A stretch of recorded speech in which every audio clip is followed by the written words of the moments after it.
And welcome back to the channel. In today's video I'm going to show you how to loop a video on YouTube TV.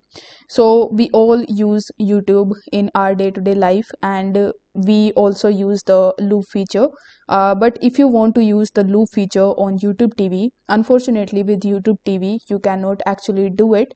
However, in your TV you can use it with the help of the YouTube application. So the YouTube that we use, you just have to simply create playlist there, and you just have to simply start the playlist and it will work in loop. But for YouTube TV there is no such playlist option, or the loop option is given as of right now. So if you wanted to watch your favorite series or movies on loop on YouTube TV, unfortunately currently you cannot do it. However, on your TV you can just sign in on YouTube, and on YouTube you need to create playlists, and after that you can use those playlists in order to watch them again and again, or basically in loop. So if this video helped you out, don't forget to like the video and subscribe to the channel. Thank you so much for watching.